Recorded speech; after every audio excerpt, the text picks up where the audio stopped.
सर्व उपस्थित शेळगाव आणि माझ्या पंचक्रोशीतील जमलेले माझे बांधव भगिनी, आमच्या कोळी समाजाचे जमलेले सगळे माझे बांधव, पत्रकार मित्र, बंधू भगिनींनो, माझ्या तरुण मित्रांनो, मी सगळ्या महाराष्ट्रामध्ये फिरत असताना सांगतोय की बाबांनो, ही निवडणूक गावकी भावकीची नाहीये, ही निवडणूक देशाचं भवितव्य ठरवणारी आहे। तुम्ही बघता अनेक वर्ष हर्षवर्धनजी आम्ही एकमेकाच्या विरोधामध्ये निवडणुका लढलो, सभा घेतल्या, आम्ही आमची भूमिका समजावून सांगण्याचा प्रयत्न केला, पण आता आम्ही विकासाच्या करता एकत्र आलोय। देशाचा सर्वांगीण विकास व्हावा, राज्याचा सर्वांगीण विकास व्हावा, जिल्ह्याचा व्हावा आणि तसाच आमच्या बारामती लोकसभा मतदारसंघाचा इंदापूरसह विकास व्हावा। ते करायचं म्हटलं तर कधी दोन पावलं पुढे मागे सरकावं लागतं। आम्ही जवळपास सगळेजण 60च्या पुढे गेलेलो आहे। आता एक काळ होता, आम्ही तरुण होतो, तुम्ही आम्हाला खासदार केलं, आमदार केलं, मंत्री केलं, सगळं काही दिलं, पण आमच्याकडनं एक त्या ठिकाणी पूर्णत्वाला गेलं नाही।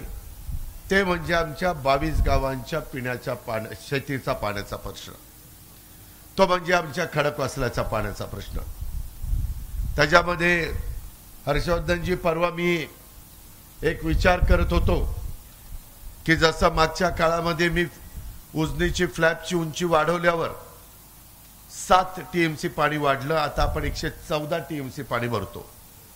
आपला भिगवण आणि राशीन इथला जो ब्रिज आहे, त्या ब्रिजच्या जवळ मी सर्वे करायला सांगितलेला आहे की तिथं ब्रिजच्या पश्चिमेच्या बाजूला तापी, त्याच्यामध्ये गोदावरी आणि मांजरा अशा नदींवर आपण मोठे बॅरेज केलेले। तसा एक बॅरेज कदाचित ते धरणात कसा बॅरेज करताय अशी अडचण येईल, परंतु एक स्पेशल केस, विशेष बाब म्हणून आम्हा लोकांना अधिकार असतो आणि तिथं तो बॅरेज करायचा। पूर्ण धरण भरलं की बॅरेज टाकायचा, म्हणजे पुढचं पाणी पुढच्या सगळ्या लोकांना मिळेल आणि आपलं दौंड तालुका, इंदापूर तालुक्याला पाणी पुढे गेल्यानंतर आपले फुटवाल उघडे पडतात, ते पाणी आपल्या करता राहील, त्याच्यामध्ये काही अडचणीचं नाही आणि कुणाला वाईट वाटायचं कारण नाही, कारण मुळातच 7 टीएमसी पाणी आपण जास्त केलेलं आहे। आपण त्या बाकीच्यांना सांगू की तुमचं पाणी तुम्हाला दिलेलं ते मला करायचंय, म्हणजे आताच्या काळामध्ये नदी कोरडी ठाक बसते, त्याचा फटका माझ्या कर्जत तालुक्याला बसतो, माझ्या दौंड तालुक्याला बसतो, माझ्या इंदापूर तालुक्याला बसतो, अशा अनेक तालुक्यांना तो फटका बसतो, तो त्याच्यातनं वाचवण्याचा माझा प्रयत्न आहे। कदाचित शेळगावकर म्हणतील, राव ही एकत्र आली, हे कुठनं पाणी आणणार आहे?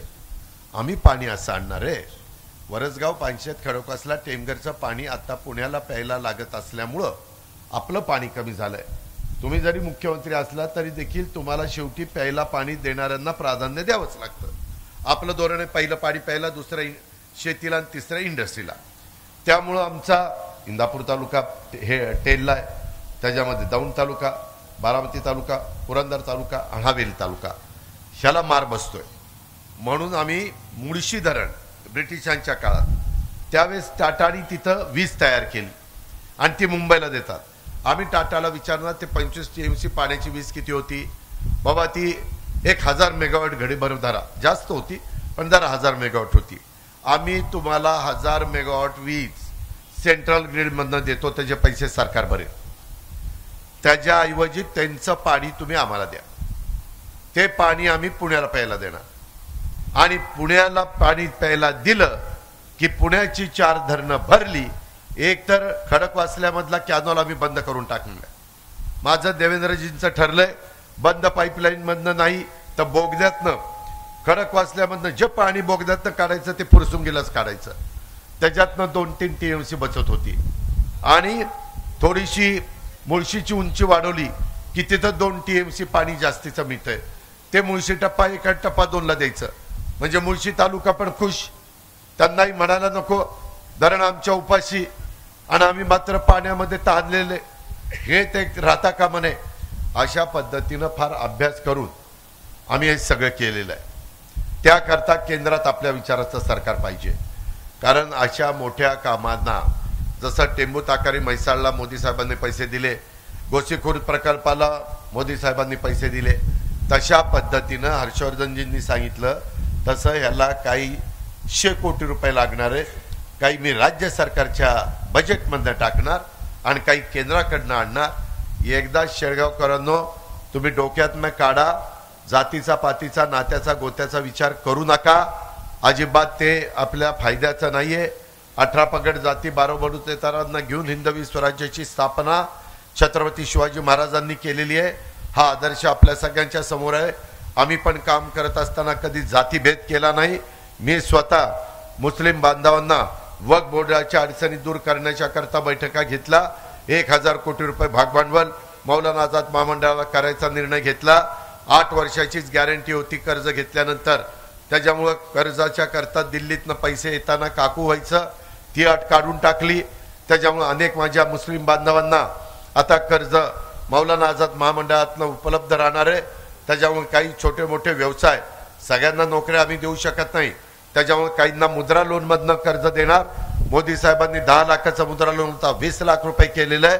त्याचाही फायदा माझ्या शेतकऱ्यांना होणार, शेतकऱ्यांच्या मुलांना होणार, व्यवसायधारकांना होणार. 3 कोटी लोकांना देशामध्ये घरं बांधायचा कार्यक्रम हा मोदी साहेबांनी हातात घेतलाय. गरीबाला 300 युनिट पर्यंत वीज जे गरीब वापरतात त्यांना 300 युनिट पर्यंत मोफत वीज देण्याचा निर्णय घेतलेला आहे. 80 कोटी लोकांना मोफत अन्नधान्य गरीबाला देऊन एकही माणूस माझ्या भारतातला उपाशी झोपता कामा नये अशा प्रकारचा निर्णय त्यांनी त्या ठिकाणी घेतलाय. राज्यामध्ये एकनाथराव शिंदे, देवेंद्र फडणवीस, अजित पवार आणि आमचं मंत्रिमंडळ सगळं काम करत आहे. त्याच्यामध्ये वेगवेगळ्या समाजाला इथं विचारा. आमचे रमेश पाटील आमदार बसलेत, आज त्यांना विचारा की त्यांच्याही समाजामध्ये काही समस्या आहेत, त्याच्या संदर्भातला आयोग नेमलेला आहे आणि त्याचा अभ्यास करून त्याच्यातनं मार्ग काढायचा आहे. अरे येड्या गावळ्याचं काम नाही. ह्याच्या आधी कोणी हे केलं नाही. आमचा पालखी मार्ग मोदी साहेबांच्यामुळे झाला आणि हे बाकीचेच पाठ थोपटतायत, आम्ही केला. अरे तुम्ही काय केलं? देवळात वाजवायची घंटा केली का? देवळात वाजवायची घंटा हे शब्द काय वापरलाय बघा. त्याच्यामुळं तुम्ही लक्षात घ्या, हे निव्वळ फसवणूक आहे. 10 वर्ष आम्हीच त्यांना खासदार केलं, तुम्हीच मतदान केलं, परंतु मोदी साहेबांच्या विरोधात भाषणं केल्याशिवाय आणि अमित भाईंना विरोधात भाषणं केल्याशिवाय काही केलं नाही. आमच्या बारामतीत काही झालं नाही, इंदापूरमध्ये नाही, पुरंदरमध्ये नाही, दौंडमध्ये नाही, खडकवासला नाही, बोरवेला मुळशीला नाही. मी कालच बोरवेला मुळशीमध्ये मी एक मुख्यमंत्री होतो. ही अवस्था आहे. आता ती संधी आली. मगाशी बेंबीच्या देठापासून आमचे दत्ताबाबा सांगत होते, हर्षवर्धन सांगत होते. मित्रांनो, आता जर ही संधी घालवली ना तर मग आपल्यासारखं करंट कुणी नाही, कुणी आपल्याला मदत करणार नाही. तुम्ही आता अजिबात दुसरा काही विचार करू नका. काही जण भावनिक मुद्दा करतील. मला शिगाडी वकील तुम्हाला आणि सगळ्यांना सांगायचंय, भावनिक मुद्दा केला तरी देखील आपली श्रद्धा असते, देवावर असते, पांडुरंगावर आहे. वेगवेगळ्या पद्धतीने गुणाची वेगवेगळ्या ठिकाणी श्रद्धा असते. ते श्रद्धा असली पाहिजे, परंतु भावनिक होऊन डोळ्यात पाणी आणून प्रश्न सुटत नाही. तुमच्या माझ्या रोजीरोटीचा प्रश्न, पाण्याचा प्रश्न हे पाठपुरावा करूनच सुटणार आहे आणि त्याला केंद्रासारखं मजबूत सरकारच पाठीशी पाहिजे. आज आम्ही पुण्यामध्ये बापटसाहेब सत्ताधारी पक्षाचे खासदार निवडून गेले, वारले. मी त्यांना श्रद्धांजली अर्पण करतो. पण त्यांनी 16,000 कोटी रुपये आमच्या पुणे आणि पिंपरी चिंचवडच्या मेट्रोला आणले. 500 कोटी रुपये टर्मिनल तयार करायला विमानतळाकरता आणले. झालं उद्घाटन, ऑनलाईन उद्घाटन मोदी साहेबांनी केलं. नदी सुधार कार्यक्रमाला काही 1000 कोटी रुपये आणले. जायका प्रकल्पातनं जपान गव्हर्नमेंटकडनं पैसे आणले. 0.5% पैसे मिळतात. हे पैसे डायरेक्ट, मी अर्थमंत्री आहे, हे पण मंत्रिमंडळात अनेक वर्ष हर्षवर्धनजींनी काम केलंय. आम्हाला डायरेक्ट राज्याला वर्ल्ड बँकेचे पैसे, त्याच्यामध्ये जपान गव्हर्नमेंटचे पैसे किंवा परदेशातले पैसे आणता येत नाही. त्याला केंद्राच्याच मार्फत जावं लागतं. त्याकरता आपल्याला शेवटी त्यांच्या विचाराचा खासदार निवडून दिला की आम्ही तिथं जाऊ ना, आम्ही खासदाराबरोबर जाऊ आणि सांगू आता आम्ही आमचं काम केलंय, आम्हाला ह्याच्यामध्ये पैसे पाहिजे आणि पैसे आम्ही मिळवणार. तुम्ही म्हणाले एवढं कसं दाबात सांगतोय. परवा पुण्याच्या मीटिंगमध्ये एकनाथराव शिंदे बोलत असताना मला मोदी साहेबांच्या जवळ खुर्ची होती, चान्स मिळाला. मी सारखा बोलत होतो की नाही त्यांच्याशी. काही गावाकडच्या गप्पा नव्हत्या चालल्या, विकासाच्या गप्पा चाललेल्या होत्या. मी सांगितलं इथं हर्षवर्धन दत्तामामा आम्ही एकत्र आलोय, तिथं आमचा राहुल कुल, रमेश आप्पा, आम्ही सगळे एकत्र आलोय. तिथं कुलदीप कोंडे देशमुख आणि बाकीचे आम्ही सगळेजण एकत्र आलोय. पुरंदरमध्ये विजयराव शिवथरे आणि आम्ही सगळेजण एकत्र आलोय, बाबा राजे जाधवराव वगैरे. आणि अशा पद्धतीनं भीमराव तापकीर, आम्ही सगळे खडकवासला ते एकत्र आलोय. हे स्वार्था करता नाही. आम्हाला भरभरून तुम्ही प्रेम दिलंय, भरभरून आम्हाला सत्ता उपभोगायला दिली. सत्तेचा ताम्रपट तर कोणी घेऊन आलेलं नाहीये, पण विकास करायचा आहे. मलाही विकास करायला आवडतं. मी पण पहाटे 5ला उठतो, 6ला कामाला लागतो की नाही. मी निर्व्यसनी आहे. कुणी एखादे मायाच्या लालनी सांगावं अजित पवार परवा कुठेतरी सिगारेट बोटत बसला होता, कुठेतरी गुटखा खात बसला होता. कधीही नाही, मला आवडतच नाही. आपल्याला साधू संतांचे विचार आवडतात आणि काम आवडतं. त्याच्यामुळं माझ्या 22 गावांचा प्रश्न, माझ्या सणसरकटचा प्रश्न, माझ्या नीरा नदीवर जे काही बंधारे आहेत त्याचं रूपांतर बॅरेजमध्ये करायचं मी मगाशी सणसरला सांगितलंय, रिपीट करत नाही. आणि आम्ही ओव्हरफ्लोचं पाणी वीरचं ते मोठे पंप लावून उचलणार आहे. अहो मी माझे अधिकारी पाठवले. त्या तेलंगणाचे मुख्यमंत्री होते ना, काय होतं त्यांचं नाव, राव केसीआर, बराबर केसीआर मध्ये गेला होता का काय. केसीआर काही जण बाव चढली होती, गेली तिकडं. आणि जेव्हा केसीआर पडला, अल्ला दादा जरा चुकलं दादा, माफ करा, मागा पदरात घ्या, पदरात. अरे म्हणलं पदर फाटला आणि कुठं पदरात घ्या, आता घेतलं पदरात घ्या. तर सांगायचं तात्पर्य, त्यांनी 2-2 लाख हॉर्सपॉवरचे पंप बसवलेत. तुमच्या माझ्या शेतावर 3चा, 5चा, 7.5चा, 10चा, 12.5चा, 15चा, 20चा पंप असला तरी पाणी किती मारते. 2 लाख हॉर्सपॉवर. एकाने कागदावर दाखवा लिहून 2 लाख हॉर्सपॉवर आकडा काढून. मित्रांनो, ही टेक्नॉलॉजी आली आहे. आम्ही आता पुरंदरला पण 54 कोटी रुपये मंजूर केले आहे हाय प्रेशरचे पंप आणि नव्या मोटारी टाकायला करता. तसं आपल्याला आता आम्ही सोलरवर सगळं करतोय. लाकडी लिंबोडी, माझ्या बारामती आणि आमच्या इंदापूर तालुक्यातल्या 17 गावांची योजना आहे, जवळपास 300 कोटीची. कामं सुरू झाली, पायपा यायला सुरुवात झाली. पाईप एवढा मोठा आहे की त्याच्यात माणूस उभा राहील. केवढा बघा, आता ह्याला विचार, त्या दाखव, त्याला मोबाईलवर दाखव. हा ते बघा, मोजा ते किती उंची आहे. एवढं पाणी त्या पाईपात शिरणार आणि ह्या जिऱ्यात बघायला येणार. लोकांचं कल्याण होणार की नाही. आणि तिथं मी इलेक्ट्रिक पंप नाही, तिथं सोलर बसवणार आहे, ते पॅनल, आणि त्याच्यावर वीज तयार करणार त्यांची आणि ती महावितरणला देणार. आमचं धोरणच आहे, एकनाथराव शिंदे, देवेंद्र आणि आमचं, की टप्प्याटप्प्यामध्ये सगळे मोठे मोठे लिफ्ट इरिगेशन योजना ह्या टेंबू, ताकारी, म्हैसाळ, उरमोडी, जे घाटापूर, विष्णुपुरी, आपलं इकडं असणारं पुरंदर, जनाई, शिरसाई आणि लाकडी लिंबोडी, ह्या आपल्याला ह्याच्यावर करायच्या सोलरवर. आम्ही आता 8.5 लाख पंप सोलरवर करतो. आत्ताच मला कुठं पण होतो ते म्हणलं 8 तासाचं विजायचं. कुठली वस्ती होती? जामदार वस्ती. जामदार वस्तीवर आम्ही गेलो होतो. तिथं म्हणले दादा ते लाईटचं जरा बघा ना. सध्या काय झालं, एकदम डिमांड 44 टेम्परेचर झाल्यामुळं शहरात वाढलेली आहे, त्यामुळं थोडंसं अडचण झालेली आहे. परंतु त्या अडचणीतनं आम्ही मार्ग काढतोय.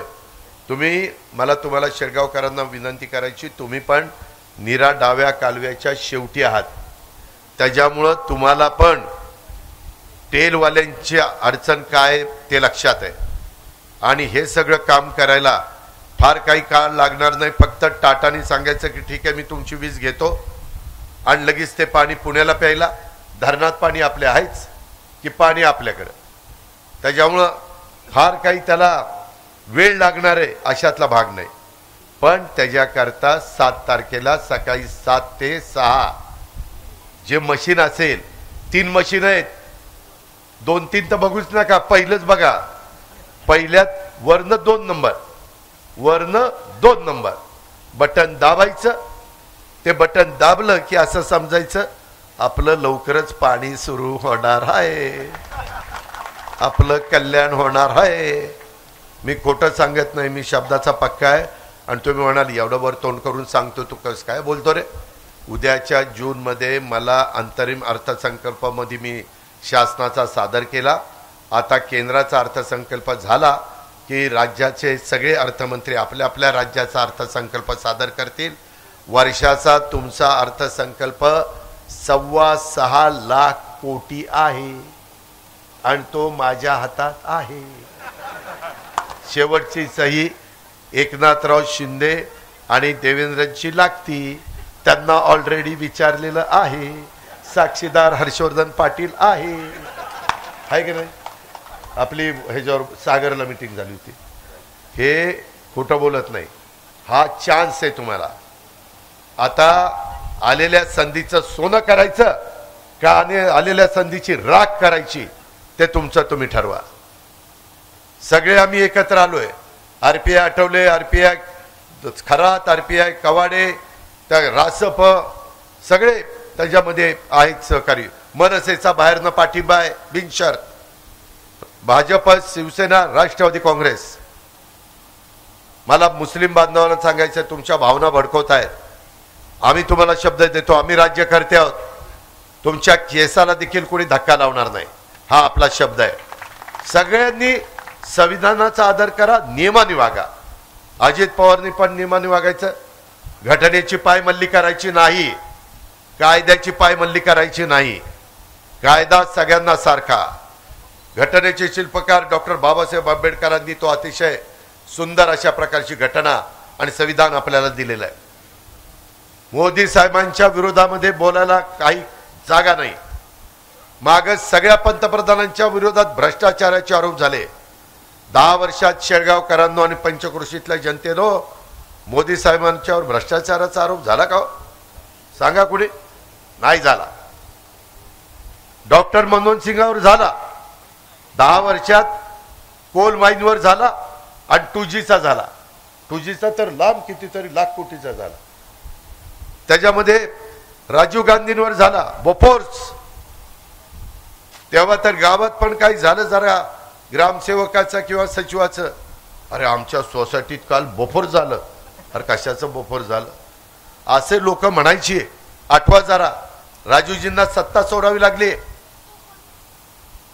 मनमोहन सिंगांना सत्ता सोडावी लागली. ह्या गोष्टीचा आपण नीटपणे विचार करा. महिला भगिनींनो, तुम्हाला पण मोदी साहेबांनी खूप चांगली संधी दिली. 2029ला ही आता निवडणूक 24ची आहे. 29ला देशात खासदार 543 निवडून द्यायचे नेहमीप्रमाणे आणि 181 वेगळ्या खासदार महिला त्या अजून निवडून द्यायच्या. म्हणजे 543 अधिक 181. त्याच्यामध्ये कुणाचा चान्स लागेल उर्मिलाताई सांगता येत नाही. ही गोष्ट लक्षात घ्या. कुठल्या ना कुठल्या 181 महिला जाणार आहेत आणि आमदारकीला आम्ही 288 आमदार निवडून जातो. ते सोडून त्याच्यात पण महिला येऊ शकतात. त्या सोडून निव्वळ 88 महिला राज्यामध्ये आमदार 2029ला होणार आहेत. हे कुणामुळे घडलं? मोदी साहेबांच्यामुळे घडलं. मित्रांनो, आता आम्ही जसं त्यांनी रामलल्लाचं मंदिर बांधलं, जसं त्यांनी वेगवेगळ्या पद्धतीनं नदी सुधार कार्यक्रम वगैरे केलेले आहेत, तशा पद्धतीनं आता पांडुरंगाच्या दर्शनाला आपण जातो पंढरपूरला. तिथलं जीर्णोद्धाराचं काम एकनाथराव शिंदे, देवेंद्रजी आणि आम्ही हातात घेतले. 3000 कोटीचं काम आहे. ते झाल्यानंतर तुम्ही म्हणाल याला काम करावं तर ते महायुतीनंच करावं. एवढं चांगल्या पद्धतीनं दर्शन तुम्हाला मिळणार आहे, सुविधा तुम्हाला मिळणार आहे, सगळ्या सोयी तुमच्या तिथं केल्या जाणार आहेत. फार चांगला प्लॅन केलाय. 5 लोकांना सांगितला, त्याच्यातला एक आम्हाला प्लॅन आवडलाय. अशा पद्धतीनं आमचं तुळजापूर असेल, आपलं कोल्हापूर महालक्ष्मी असेल, आपलं ज्योतिबा असेल, आपले जे जे महत्त्वाचे तीर्थस्थळं आहेत ते तिथं चांगल्या पद्धतीचं काम करण्याचा प्रयत्न. मला तर मधी दत्तामामांनी ते मालोजी राजांची समाधी आणि त्या शेजारी काय दर्गा चांदशावली, त्यालाही मी पैसे दिले, भेदभाव केला नाही. लक्षात ठेवा, आम्ही आपल्या महात्मा ज्योतिराव फुले आणि सावित्रीबाई फुले त्यांचा बिडेवाडा, तो बिडेवाडा तिथं आपल्या दगडूशेठ हलवाई गणपतीच्या समोर सगळी जागा विकत घेतली. कोर्टात गेलो आणि ते जागा ताब्यात घेतली. जिथं पहिली मुलींची शाळा सावित्रीबाईंनी सुरू केली, जिथं त्यांना त्रास झाला तिथं त्यांचं स्मारक आम्ही करणार आहे. आणि दुसरं स्मारक फुले आणि सावित्रीबाईंचं, महात्मा फुलेंचं, तेही मोठं स्मारक आम्ही करतोय. त्याच्यामध्ये क्रांतीवीर लवजी वस्ताद साळवे ते पण स्मारकाचं काम चालू आहे का नाही? लोक म्हणायची बार्टीमध्ये आमच्यावर अन्याय होतो, नवबौद्धांचा फायदा होतो, मातंग समाजाला आरटी आणलं की नाही? सगळ्यांनी थापा मारल्या, परंतु आम्ही एकनाथरावांनी देवेंद्रांनी आणलं, अंमलबजावणी केली. आम्ही शब्दाचे पक्के आहोत. आम्ही अनेक समाजाला वेगवेगळ्या पद्धतीनं न्याय देण्याचा प्रयत्न केलाय. लक्ष्मणराव वडार पैलवान, लक्ष्मणराव वडारच की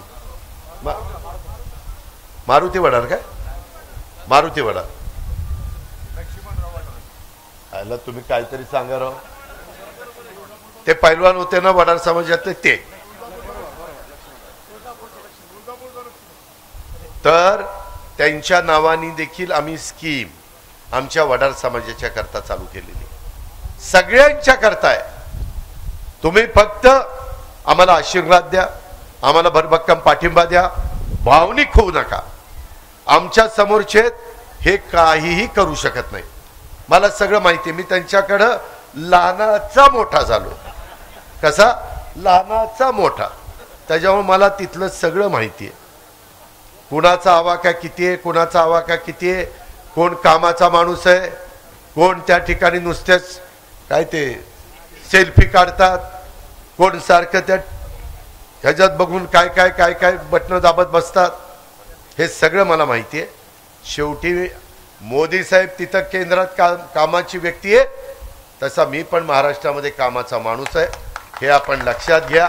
आणि त्या पद्धतीनं आपल्या सगळ्यांचा सर्वांगीण विकास हा आपण करून घेऊया. पाण्याचा प्रश्न आपण त्या ठिकाणी सोडूया. इतर तर रस्ते वगैरे मगाशी मला दिलं की दादा आमचा शेरगाव इथे बंद केलेले रस्ते चालू करा, तेही आपण करू.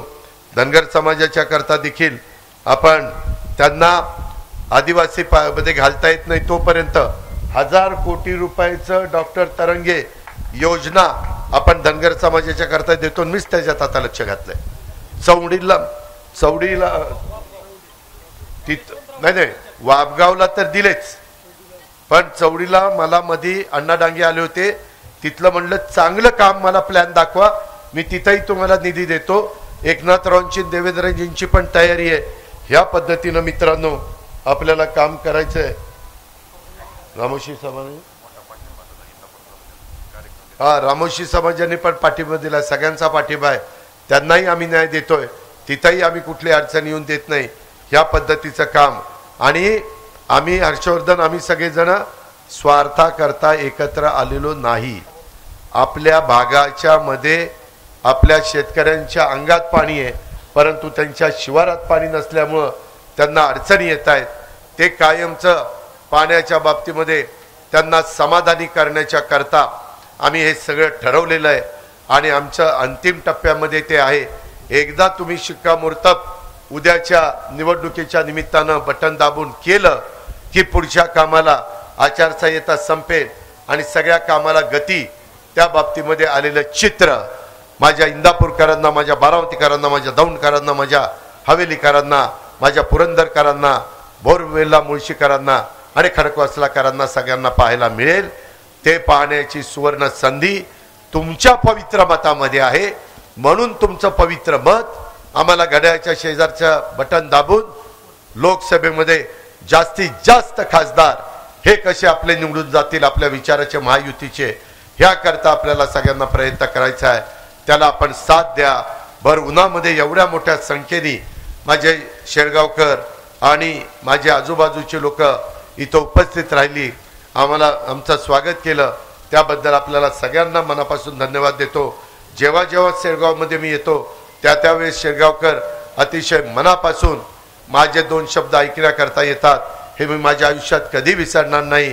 त्याच्यामुळे तुमची पण कामं मी माझ्या आयुष्यात विसरणार नाही हा शब्द देतो आणि आपली रजा घेतो. जय हिंद, जय भारत. एबीपी माझा, उघडा डोळे बघा नीट.